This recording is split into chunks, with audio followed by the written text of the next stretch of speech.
ghosted. So I've been on both sides, and let me tell you, I don't feel good.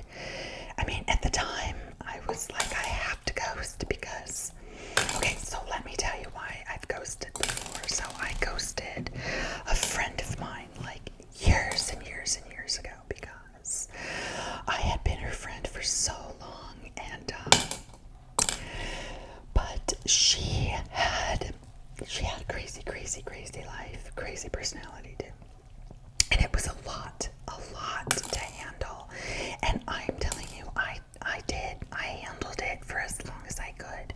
But when it started to affect me in my life and my kids, and my husband, I had to pull back. And what I did was, can you technically say I ghosted? If I'm wondering, okay, you know what? I'll put the old slime in here. In my sensory brush receptacle container here. Okay, so back to the ghosting. So yeah, I did, and I don't feel that. What am I doing? I don't feel good about it, but at the time it was necessary, and I don't know technically if it was a ghosting, but here's what happened. So I told her, look, I need a break from this friendship, and so I took that break, and then after probably, oh gosh, I'd say maybe 3 or 4 days, I don't remember exactly how many, but she reached out to me and said, "You done with the break?" And I'm like, I am not answering because this break has felt so amazing. I needed this break. The problem is that after I did not answer, I essentially, that to me is ghosting someone. When you don't respond, it's like not good. It's like, and to me, ghosting is like, what do they say? It's like, I don't know, there's a different term for like passive aggressive. To me, it's a nice way of saying you're being passive aggressive. Now, everyone might not agree with me, but to me, I think that is just a nice way. Ghosting, well, not a nice way, right? Because ghosting isn't nice, but it's a form of passive aggressive behavior. So, I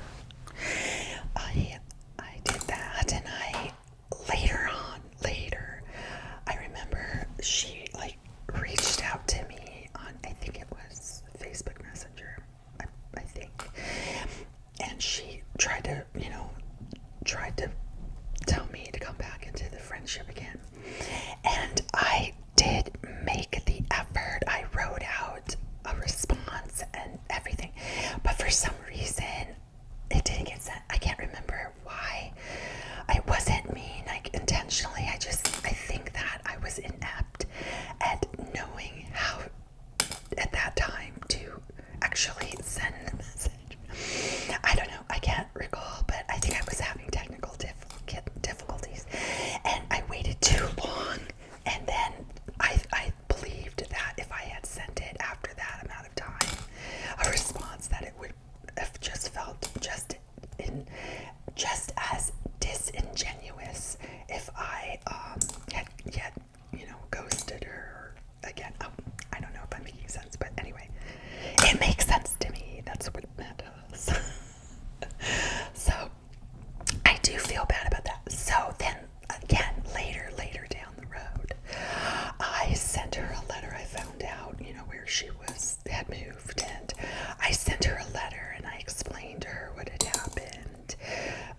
That one last time when I had been on Facebook Messenger and had tried to reach out to her after she had reached out to me. Well, apparently that was just too much for her, so she did not respond to that letter, and I'm pretty sure the letter reached her.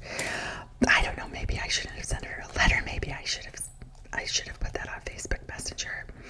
But it is interesting to me how she has not blocked me or cut me off from seeing all of her information on her life, what she's up to, what her kids are up to, her husband, etc.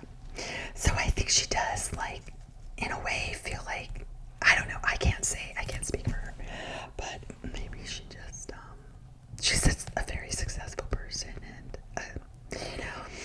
she's doing well, so, I mean, based on what I can see from what she posts, so, at least I have that to say, I'm not totally cut off. I can see, oh, look at that, some slime in the recesses of this charm, or this little Lego piece. So anyway, so that gets me back to this article because, like I said, I have been ghosted. That to me, I consider ghosting is when, even back in the day when we didn't have our phones and things like that, I would reach out to someone and they just didn't respond. So I've had someone do that to me before, and then later on down the road I've tried again and still nothing, and it feels horrible. Yet I did it too, and so it's kind of like, maybe not so much passive aggressive in that situation, more like I just can't deal with it. I'm a big old wuss.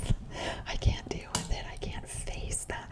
And there have been many times, like with work, co-workers, things like that, where I'm like, oh, this is dreadful. I don't want to face this. I'll quit over this, that kind of thing. It's like really sad because I just don't want to. I'm sure that goes back to childhood. All this stuff goes back to our childhood, and not wanting to deal with confrontations and not wanting to deal with people getting angry or being disappointed in you, right? So I think a lot of it comes to that. But this is something I read about, this Confessions of a Ghost. It's 10 people explaining why, instead of saying it's over, they decided to just disappear. And so, oh my gosh, I found it so fascinating. The different reasons for why people did things. So I was going to go over some of that with y'all. So basically, I kind of will give a definition of ghosting. It's like, basically, it's cutting off contact without explanation, obviously. So I by saying what I did, it kind of gives insight into what ghosting is. And, yeah, so that's what that is. Someone else said it's a manifestation of the decline of empathy in our society. Yikes. Yikes. Getting deep. Getting mean. Oh, but so true, right? Oh, societal decline. So a lot of times people just check it off to being selfish villains and tossing good relationships away. No. For my situation, this was a friendship that was wrought with difficulty. I mean, it was messing with me, so it had to be done. And I had so many good times with this girl and laughed. She's hilarious, but it was the good did not outweigh the bad. And there are times when I think, oh my gosh, I'm sure we're both more mature and we could be better friends to one another. And yeah, but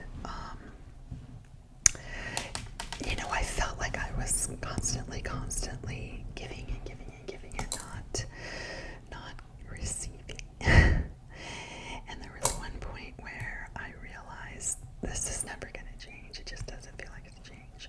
So, and when you go someone and you leave that relationship and you're relieved and you move on and you don't look back and you're kind of like, yeah, life goes on and I'm okay with it, then it was probably maybe not the best way to leave the relationship. Of course not, because the person being ghosting, I mean, it just leaves them with so many unanswered questions. But if you move on from that relationship and you don't miss it, I mean, I do miss it sometimes a little, but majority of the time you do not, then it was a good decision to leave the relationship.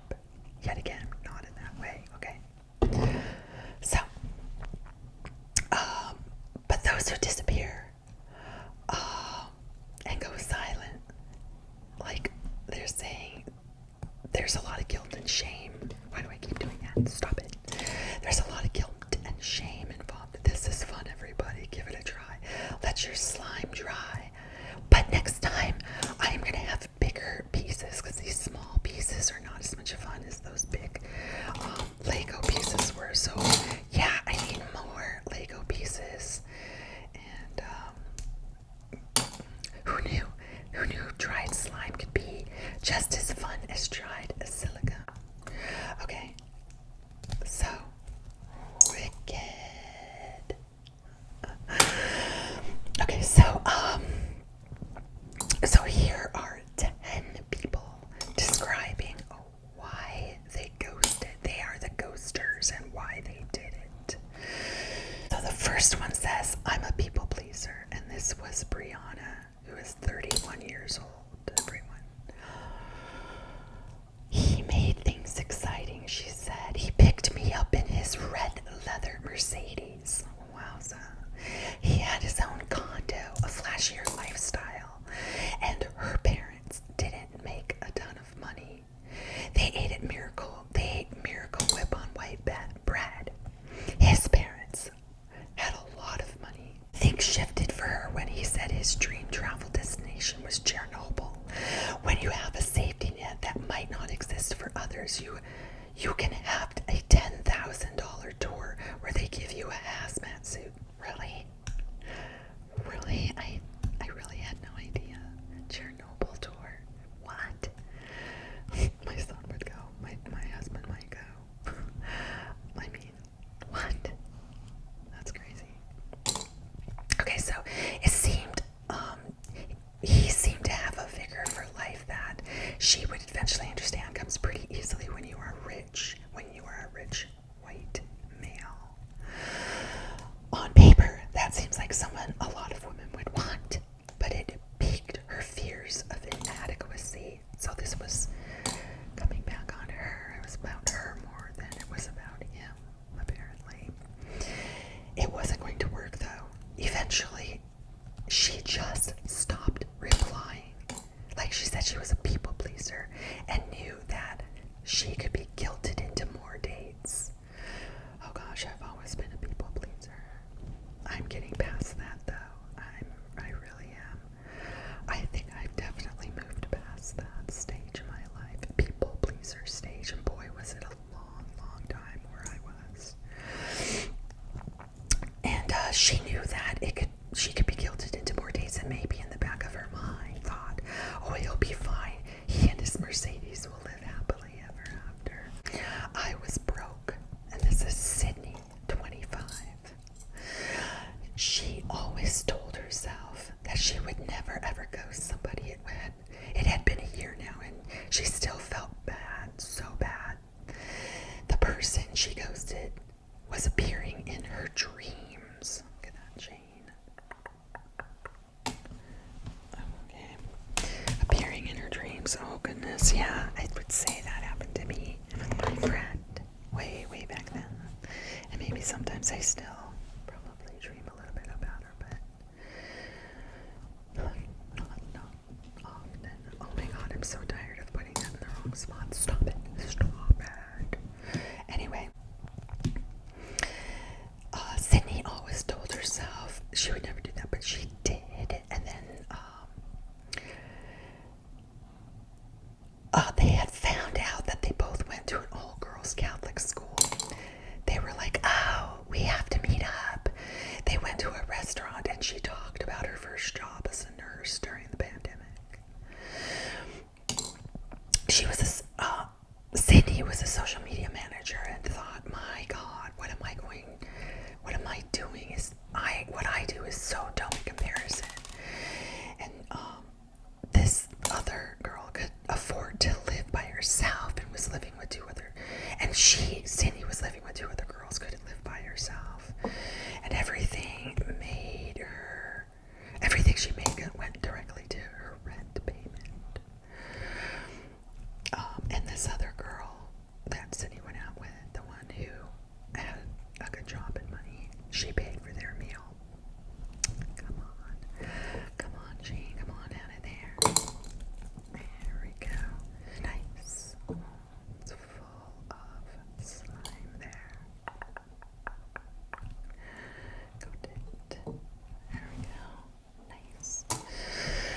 she told her, Sydney told her she would text. And she wrote out a text like, I had a good time, but I'm in a really weird place right now. So she was wondering, do I tell her I'm super broke and that her stable career is intimidating? Leaving those things out felt unfairly vague to her. And then she would write out, I would like to meet up again. I'm really not looking for anything serious right now. But she wouldn't send it. And then she would write, please don't take this personally, but I don't want to see you again. Then 4 months later, she would write, hey, so it dropped off the face of the planet, had a chaotic few months. This is not an excuse. I'm sorry for ghosting you. If there's ever any chance you're interested in meeting up again, I had a great time. Totally understand. If not, though. But she never sent it. She doesn't know what she wants. Next one. She ignored my feelings. Hunt 26. They met up 4 or 5 times. He had a really good connection with her. But she started planning out a whole summer of activities. He had been recently in a long-term relationship and felt as if he was walking right back into one. Let me see what I've got left here. Pull this out here. What is this? What? Okay, I think I'm getting down to the nitty-gritty here. I'm almost. This thing is ugly, isn't it? Oh, pretty ugly. Oh, gross. And I think I'm going to go with it. I'm gonna ghost you. Putting that aside. Clean my space. Cleanliness is next to godliness. Apparently. I'm pretty clean, so I'm close to God. Anyway. So, yeah. So, where was I? They met up 4 or 5 times, had a really good connection, but just started planning out the summer activities. And he had recently been in that long-term relationship. So over text, he expressed that things were moving a little too fast. I'm going to put it in here. Yes.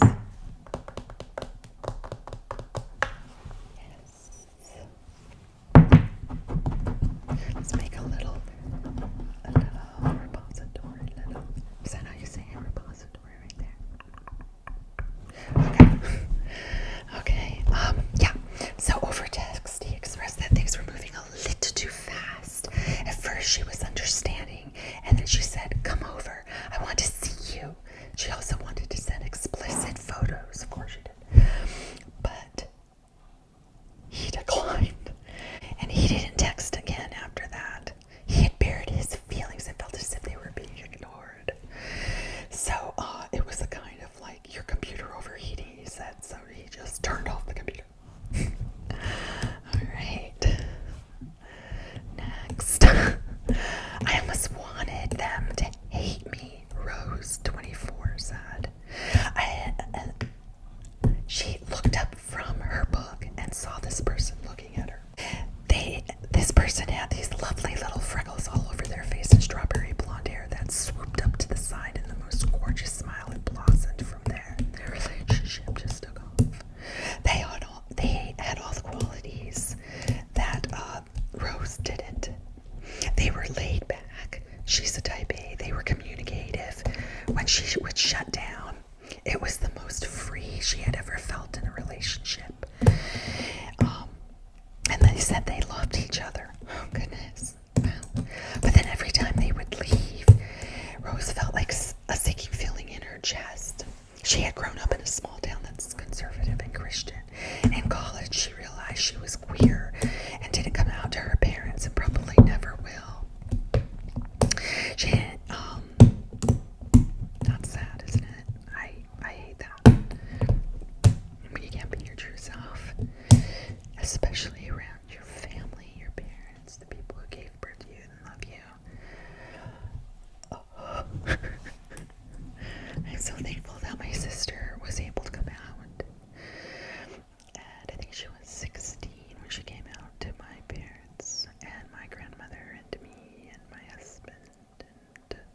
rest of the family. Everyone was accepting. Oh yeah, oh yeah, you have to be accepted. Oh yeah, and love and positivity. Yeah.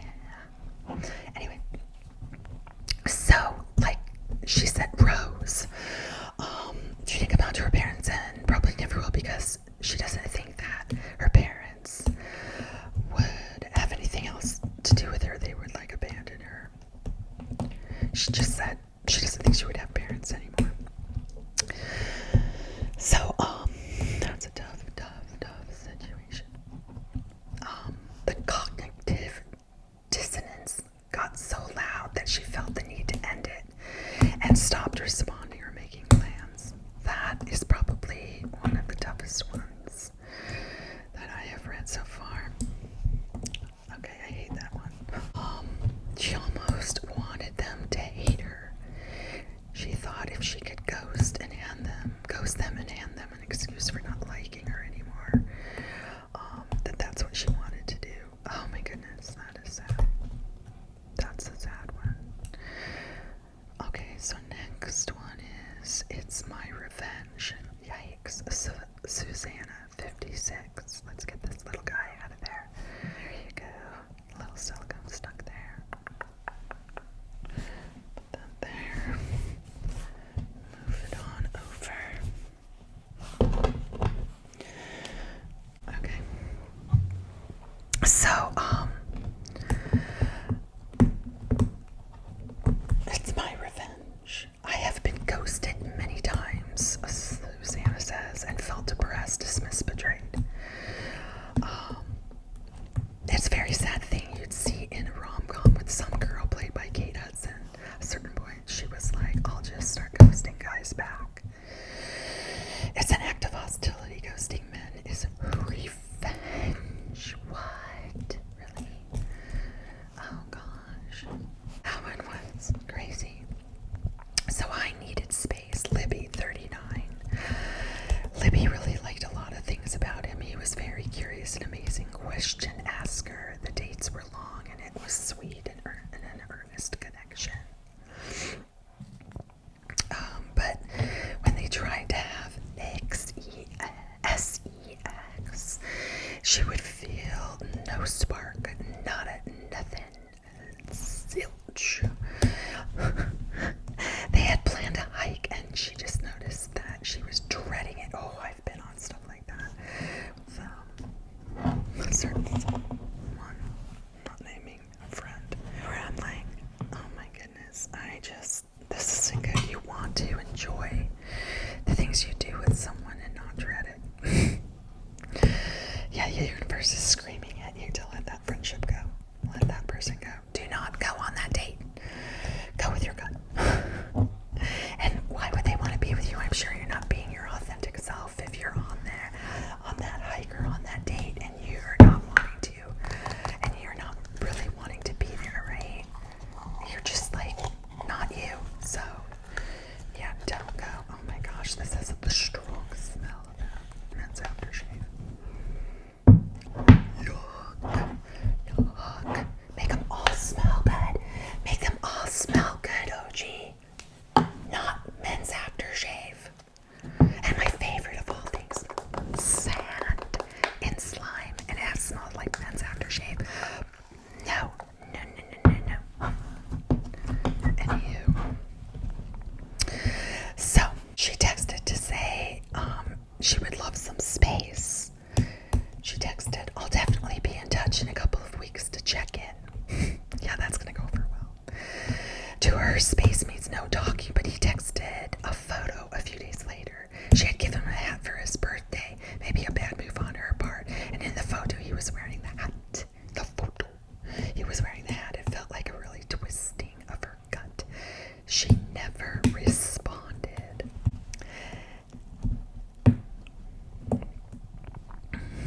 So, oh goodness, what? It says, as a clinical psychologist, she asks the clients all day to do hard things.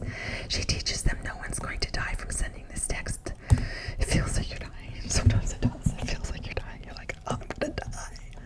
But when she sat down to send the text to him, her body was like, I cannot do this. It felt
Well, you are. And maybe you deserve to be being accused of that. Frankly, he did ghost out of spite. Oh, okay. Now we're admitting. And he thought it's a super immature thing to do, but at that time it felt good to do it. It felt cathartic. Oh my goodness. Okay. Like a liar, Mario 32. They bonded over being non-Americans in the United States. We were like, Americans are flaky. They say, let's meet again and don't mean it. And as they were parting ways, she was like, I'd like to see you again. And he said, absolutely. And she texted him a day later, I really meant it, not just in an un-American way. But I wasn't quite feeling it, and I didn't know how to answer.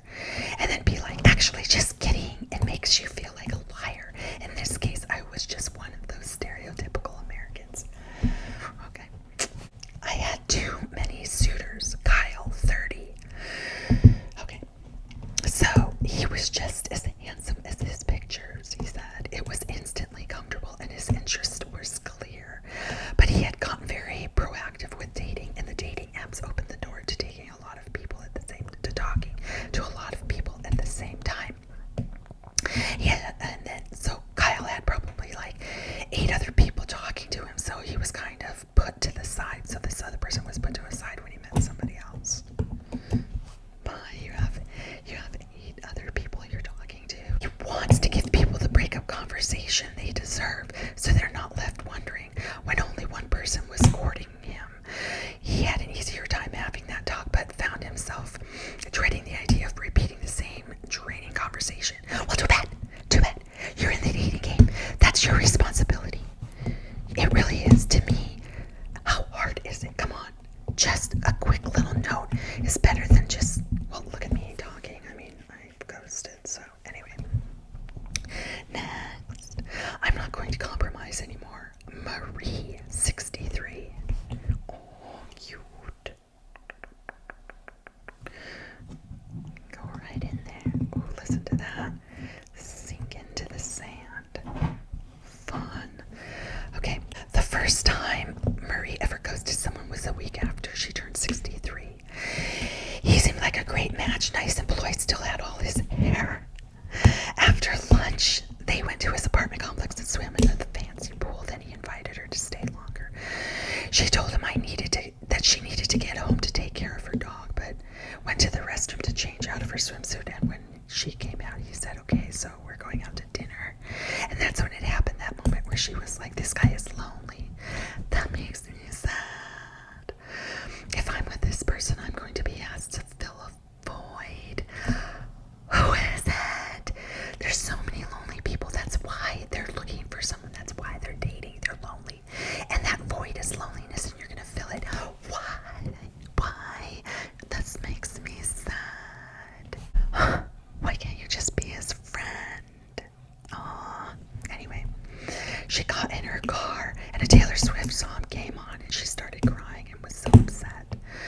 She guesses every time that she meets someone that she hopes that. But at her age, dating is an exercise in compromise. She's constantly been compromising. Okay, I get it. Her husband decided after 30 years that he was gay after her divorce, and she dated a married man for 3 years. Okay, there's a lot going on there. Boy, oh gosh. Anyway, maybe that's why she was sad too, because she's not going to compromise anymore.